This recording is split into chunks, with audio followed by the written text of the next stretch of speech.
Karena nanti mohon maaf, ada juga orang yang berpuasa, ujungnya tidak bertakwa. Di bulan Ramadan gak pernah tinggal puasa 30 hari, gak pernah tinggal. Tapi selesai Ramadan, mohon maaf.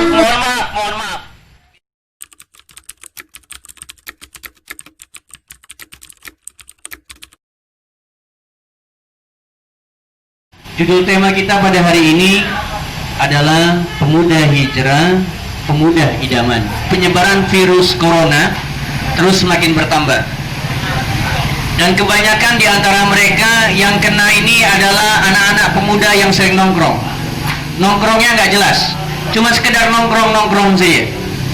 Nggak usah lihat kiri kanan ya, lurus ke depan ya, nggak usah lihat kiri kanan. Oh ya, majelis kita berbeda. Baik, lurus ke depan, saya nggak lihat ke sebelah ya. Ternyata yang kena virus corona adalah anak-anak muda yang nongkrong nggak jelas ya. Saya nggak tahu kenapa nongkrong, kok yang kena yang nongkrong gitu ya. Jadi setelah kemudian dilakukan wawancara dari TV One, kemana kamu? Kemarin saya kesini pak, dari sini ke sini, dari sini ke sini. Nggak ada satupun penjelasannya hadir dalam taklim. Jadi penjelasannya nongkrong dari satu tempat kafe ke tempat yang lain, terus kemudian dari kafe ini pergi ke teman kosannya. Teman-teman sekalian, pemuda dalam bahasa Arab disebut dengan kata syabun. Apa bahasa Arabnya? Syabun. Imam Syafi'i radhiyallahu anhu pernah menyebutkan dalam diwannya, diwan Imam Syafi'i, bunyinya begini: wallahi, yang mau catat boleh, yang mau rekam juga boleh. Wallahi hayatul fata bil ilmi wat tuqa fa illam yakuna la'tibara lazatihi. Wallahi hayatul fata bil ilmi wat tuqa fa illam yakuna la'tibara lazatihi. La'tibara lazatihi. Dengarkan baik-baik, ini pesan Imam Syafi'i kepada semua orang yang merasa jiwanya muda.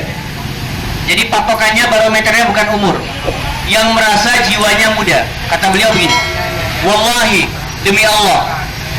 Ini kalau sudah bersumpah atas demi Allah berarti nggak main-main ini. Wallahi, demi Allah, hayatul fata, kehidupan pemuda dan pemudi itu tidak akan pernah dirasakan kenikmatannya kecuali dua yang harus ada dalam jiwa pemuda dan pemudi yang merasa jiwanya muda dan mudi. Apa itu Ustaz? Pertama, al-ilmu, ilmu. Dia disebut sebagai seorang pemuda dan pemudi kalau dia berilmu. Kalau telolet itu namanya bukan pemuda. Kalau di masa mudanya dihabiskan untuk main game, itu namanya bukan pemuda. Iya, beneran. Kalau kehidupannya dihabiskan untuk cuma sekedar nongkrong saja, mohon maaf, di zaman jahiliyah sudah ada orang-orang ini. Di masa jahiliyah yang nongkrong udah banyak dan ketinggalan. Kasih tahu sama mereka, hei bos, zaman dahulu, zaman jahiliyah sudah ada orang nongkrong kayak ente. Kalau ente mau ikut-ikutan, ente terlambat dan ketinggalan zaman, sudah ada. Dan itu dimusnahkan sama Allah, dimusnahkan ya. Pertama tadi apa? Ilmu. Kedua, seseorang pemuda dan pemudi disebut sebagai pemuda dan pemudi, tidak pernah disebut sebagai pemuda dan pemudi. Syarat yang kedua, at-taqwa, dia bertakwa kepada Allah Subhanahu wa taala. Jadi kalau kita ingin tahu mana sih pemuda idaman, pemudi idaman yang dirindukan oleh surga, adalah mereka yang pertama berilmu, yang kedua mereka bertakwa. Rasulullah pernah mengingatkan dalam sebuah hadisnya sahih dan tidak diperselisihkan oleh para ulama, man aradat dunya fahuwa bil ilmi Kalau kalian ingin mendapatkan dunia ini seluruh utuhnya, maka tidak ada cara yang lain kecuali satu, dengan ilmu. Ilmu. Kalau ingin dapat pekerjaan yang baik, dengan ilmu. Ingin mendapatkan keluarga yang sakinah, mawaddah warahmah, dengan ilmu. Ingin mendapatkan pekerjaan yang Allah ridhoi, dengan ilmu. Ingin mendapatkan kebahagiaan di dunia yang tiada batasnya, dengan ilmu. Tapi bunyi hadisnya tidak berhenti sampai di situ. Kata Rasulullah, "Wa man aradal akhirah." Kalau ingin mendapatkan kebahagiaan di akhirat selama-lamanya, catat baik-baik, fahuwa bil ilmi. Maka kuncinya tidak ada cara yang lain, yaitu dengan cara punya ilmu. Wa man arada bainahuma, barang siapa yang mendapatkan kebahagiaan dua-duanya, baik di dunia maupun di akhirat, maka catat baik-baik teman-teman semua, tidak ada cara yang lain kecuali harus punya ilmu.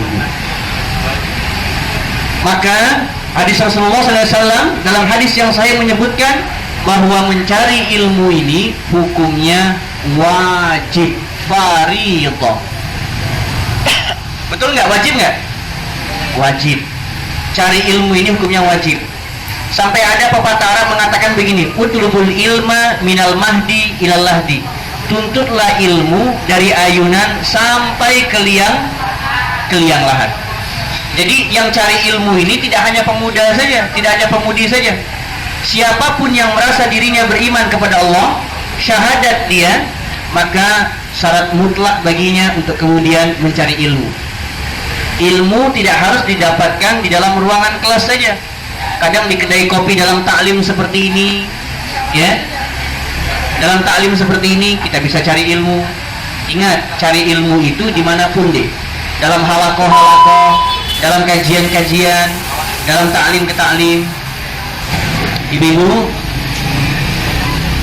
catat baik-baik bahwa mencari ilmu ini tidak terkhusus bagi pemuda dan pemudi saja. Siapapun berhak untuk kemudian diwajibkan mencari ilmu. Adik-adik mungkin barangkali yang kuliah di Unsam, yang kuliah di Tutkala, mungkin barangkali teman-teman ada yang mungkin bukan berasal dari kota Langsa, ya. Mungkin ada yang di luar Langsa, ada yang dari Tamiang, ada yang mungkin dari Medan datang ke sini untuk mencari ilmu. Dan semoga semua ilmu yang didapatkan itu teman-teman menjadi berkah.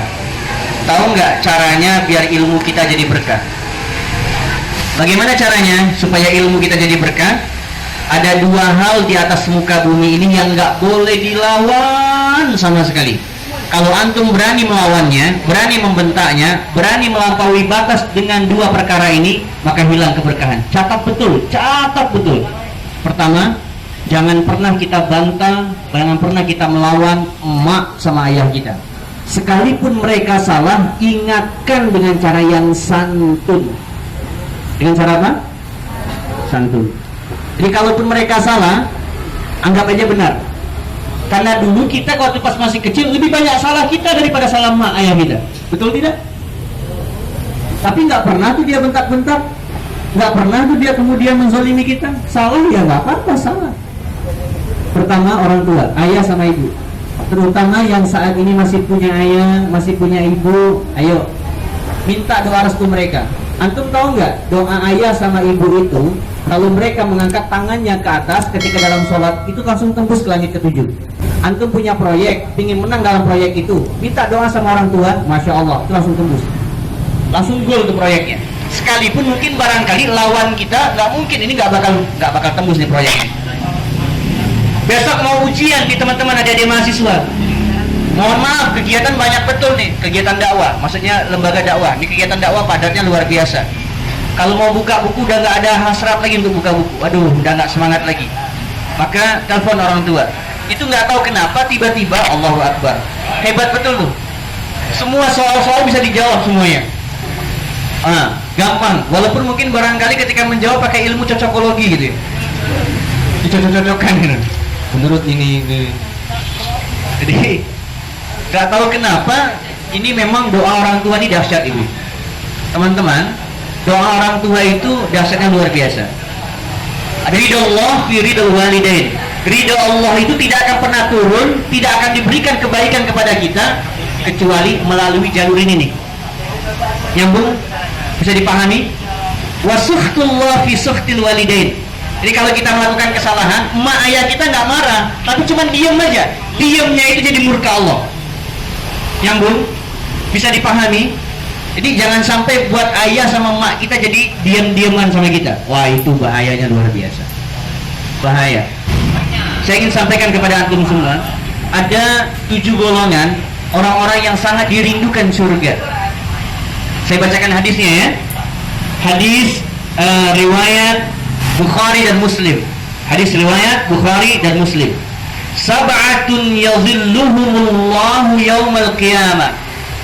Ada 7 golongan manusia yang akan dinaungi oleh Allah di bawah naungan arsy-Nya.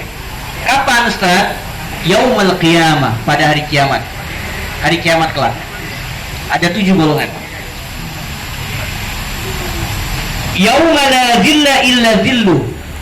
Ketahuilah, catat betul baik-baik, di hari itu tidak ada lagi perlindungan, tidak lagi ada pertolongan, kecuali ada 7, disebutkan di sini ada 7 golongan.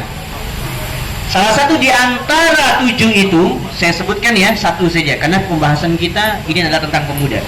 Syabun kana qalbuhu muta'alliqa bil masajid. Syabun, pemuda ataupun pemudi yang hatinya muta'alliqa, ngeklik. Apa ya bahasa kita ya? Ngeklik itu apa? Hah? Yang terikat. Muta'alliqa, yang ngeklik, yang terikat hatinya dengan masjid. Maka adik-adik mahasiswa, adik-adik mahasiswi yang hatinya saat ini terikat dengan masjid, beruntunglah, karena antum nanti mendapatkan naungan yang tidak didapatkan oleh orang lain, kecuali di antara salah satunya adalah tentang pemuda yang hatinya ngeklik dan terikat dengan masjid. Dapat dipahami insyaallah? Itu yang pertama, bahwa penting betul ilmu itu untuk kemudian kita pelajari. Kedua, namanya tadi apa? Selain ilmu apa tadi? Takwa. Takwa. Apa sih arti takwa? Ada yang bisa jawab? Bantu jawab.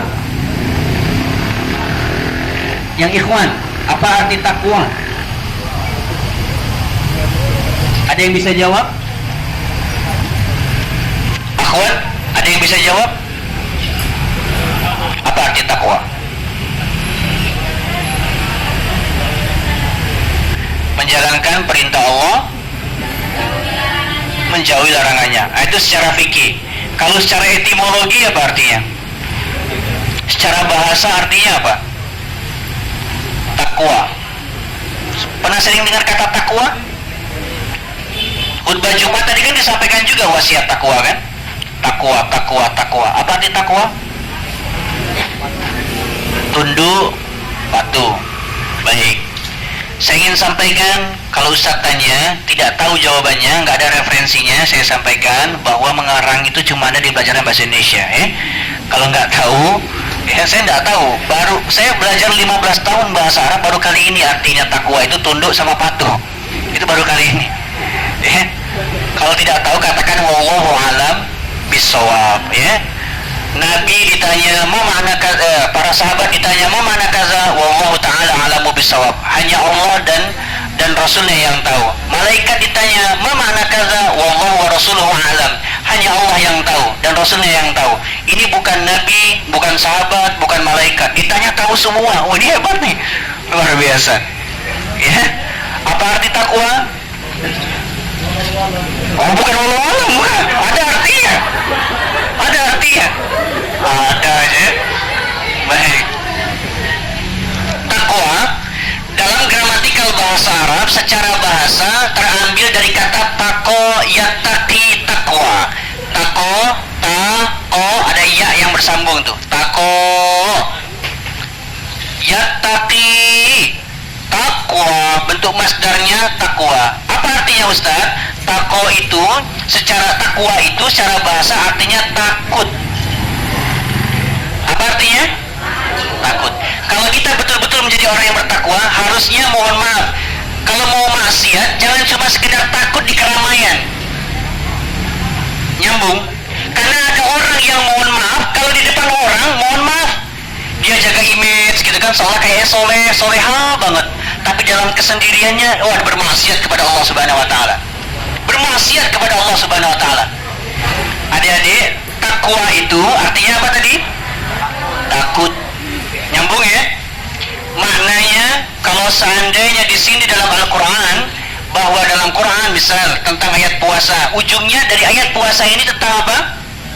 Ujungnya, endingnya, kalau kita berpuasa agar jadi orang apa? Bertakwa. La'allakum tattaqun. Tidak mungkin kita berpuasa kecuali ada perintah dan isyarat dari Allah. Nanti kalau kamu berpuasa, endingnya harus jadi orang takwa. Karena nanti mohon maaf, ada juga orang yang berpuasa, ujungnya tidak bertakwa. Di bulan Ramadan nggak pernah tinggal puasa, 30 hari nggak pernah tinggal. Tapi selesai Ramadan, mohon maaf, ya, puasanya sudah seperti Nabi, sholatnya sudah seperti Nabi, tapi mohon maaf, lisannya tak seperti Nabi. Lisannya tak seperti Nabi. Pada orang tua sendiri pun masih kasarnya luar biasa. Padahal puasa, padahal ayat tentang puasa, ya ayyuhalladzina amanu kutiba alaikumus siyam.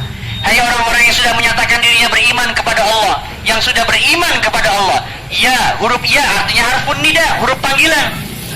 Ya, jumlahnya 361 kali dalam Al-Quran. Ayyuha berjumlah 150 kali dalam Al-Quran. Alladzina 1080 kali dalam Al-Quran. Amanu 150 kali diulang dalam Al-Quran. Diulang-ulang ini ayat agar memberikan pesan kepada kita, kalau engkau puasa harus jadi orang bertakwa. Karena nanti ada isyarat dari Rasulullah, orang yang berpuasa cuma haus dan lapar saja.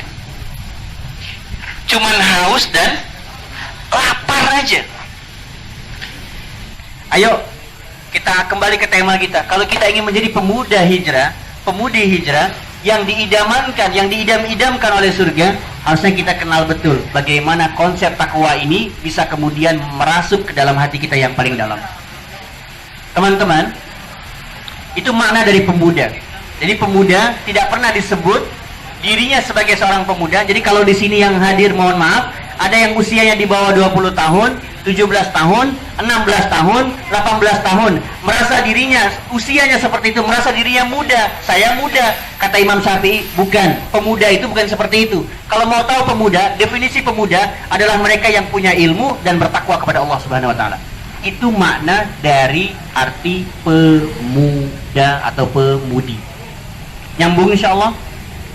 Baik, sekarang hijrah. Apa itu arti hijrah? Hijrah itu artinya berpindah dalam satu kondisi yang biasa-biasa saja menjadi kondisi yang lebih baik. Kalau saya Ustadz Michael asli dari Bengkulu. Saya asli Bengkulu. Kemarin sudah seminggu yang lalu pernah saya jelaskan ya.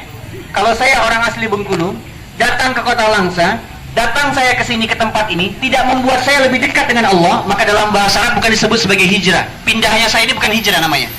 Apa bahasa Arabnya Ustaz? Bahasa Arabnya intiqal. Apa? Intiqal. Nyambung? Beda dengan hijrah. Hijrah itu apa Ustaz? Hijrah itu berpindah dalam satu kondisi yang biasa-biasa saja menjadi lebih baik. Misal, saya orang Bengkulu, datang ke kota Langsa. Pindahnya saya ke sini, saya lebih dekat dengan Allah. Ibadah lebih mudah, taklim lebih mudah. Maka pindahnya saya ke sini dalam bahasa Arab disebut sebagai hijratun. Hijrah. Hijrah itu terambil dari akar kata hajaro. Apa hajaro? Berpindah dalam kondisi yang biasa menjadi yang luar biasa, lebih dekat dengan Allah. Laki-lakinya disebut sebagai muhajir, perempuannya disebut sebagai muhajirah. Jadi apa makna dari pembahasan kita hari ini? Pemuda dan pemudi hijrah yang dirindukan oleh surga, yang diidam-idamkan oleh surga, maka ada dua hal yang harus kemudian kita catat. Poin pertama, sebagaimana Diwan Imam Syafi'i menyebutkan tadi yang saya bacakan, wallahi hayatul fata bil ilmi wat tuqa. Demi Allah, tidaklah disebut sebagai seorang pemuda ataupun pemudi kalau seandainya dia merasa muda dan mudi, tidak punya ilmu dan tidak punya takwa. Yang disebut sebagai pemuda ataupun pemudi itu adalah mereka yang punya ilmu dan bertakwa. Nyambung sampai di sini insyaallah? Baik. Yang kedua, tidak mungkin disebut sebagai seorang pemuda dan pemudi ketika dia di masa mudanya dan di masa mudinya dia maksimalkan untuk membantu ajaran agama Allah. Kata Allah, in tansurullah yansurkum. Kalau kamu bantu agama Allah, pasti aku akan bantu kamu. Kalau di sini ada teman-teman yang bisa megang laptop, ada yang bisa megang komputer, coba datang ke suatu ta'lim, direkam tuh ustadznya, sebarkan, share, berbagi. Antum gak ikut ta'lim, tapi antum yang ngedit semuanya. Mohon maaf ya, mohon maaf. Semua yang gak sempat hadir, dia gak sempat hadir, tapi dia edit, sehingga orang kemudian melihat tontonan itu. Ketika pas pada waktu dilihat, Masya Allah, Tabarakallah, datang hidayah Allah. Dari siapa? Dari hasil editan dia. Masuk surga nggak orang ini? Masuk surga. Ayo teman-teman, ayo maksimalkan potensi kita untuk kemudian bantu agama Allah. Adik-adik, masa muda kita ini nanti akan dipertanyakan. Dulu ketika waktu pas masih muda, ngapain aja? Ngapain aja?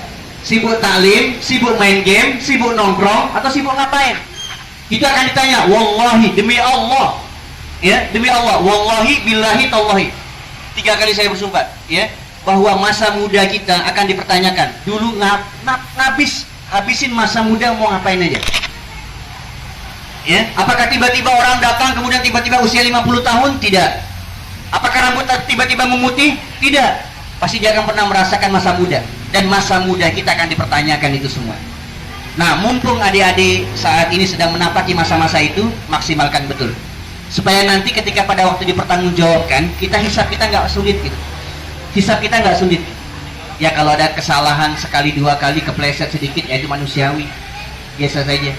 Salah ucap, salah bersikap, tidak pandai menjaga hati, ya Allah, ikhwan itu ya Allah. Aduh, mulai-mulai itu kan. Ya Allah, akhwat itu. Kepleset sedikit, itu wajar, manusiawi saja, ya. Tapi jangan sampai terjebak hal-hal yang tidak dibenarkan dalam ajaran syariat. Yang terakhir, tentang kehidupannya sejak lahir sampai dia kembali kepada Allah. Jadi teman-teman sekalian yang dimuliakan oleh Allah Subhanahu Wa Taala, semoga yang singkat ini memberikan pemahaman kepada kita, pemandangan pemikiran kepada kita untuk jadi pemuda yang dirindukan oleh surganya Allah Subhanahu Wa Taala. Berusaha jadi orang soleh, berusaha menjadi wanita yang soleha. Kalau antum berusaha sudah menjadi orang soleh, menjadi wanita soleha, latihan pelan-pelan, ngajak orang muslih. Ajak teman-teman yang belum ngaji, ayo kawan, yuk ikut ngaji yuk. Enak loh, santai kita, sambil diskusi, sambil tanya jawab. Kalau kita baik sendiri, dalam bahasa namanya soleh, nyambung. Kalau kita baik dalam pandangan agama kita, baik secara pribadi, dalam bahasa Arab namanya soleh untuk laki-laki, soleha untuk perempuan. Tapi kalau kita berusaha untuk jadi orang baik, ngajak orang lain berbuat baik, SMS, share, flyer-flyer yang tadi sudah disebarluaskan, ngajak teman-teman, maka berubah kalimatnya, bukan soleh, tapi muslih. Rasulullah SAW itu muslih. Dia ngajak orang untuk berbuat baik. Ayo naik level yuk. Jangan cuma sekedar soleh sendiri, jangan soleha sendiri, ajak teman lain untuk kemudian juga jadi orang baik. Insya Allah, semoga teman-teman, sahabat-sahabat semuanya yang dimuliakan Allah, kita kumpul lagi di surganya Allah, kita reunian lagi di surganya Allah. Dengan apa? Tentunya dengan ridhonya Allah Subhanahu Wa Taala. Bisa dipahami insya Allah? Baik, kalau semuanya sudah paham, semuanya sudah jelas, insya Allah maka berlakulah firman Allah Subhanahu Wa Taala. Apa bunyi firmannya? Kalau sesuatu yang sudah diperjelas, yang sudah dijelaskan itu sudah jelas, tidak perlu dipertanyakan lagi. Jelas insya Allah semuanya? Ya, karena sesuatu yang sudah jelas kalau ditanyakan lagi menjadi tidak jelas. Jelas? Jelas. Alhamdulillah. Ada pertanyaan? Alhamdulillah. Baik, insyaallah kita tutup dengan doa kafaratul majlis. Subhanakallahumma rabbana wa bihamdika asyhadu an la ilaha illa anta astaghfiruka wa atubu ilaik wa akhiru da'wana alhamdulillahi rabbil alamin. Assalamualaikum warahmatullahi wabarakatuh.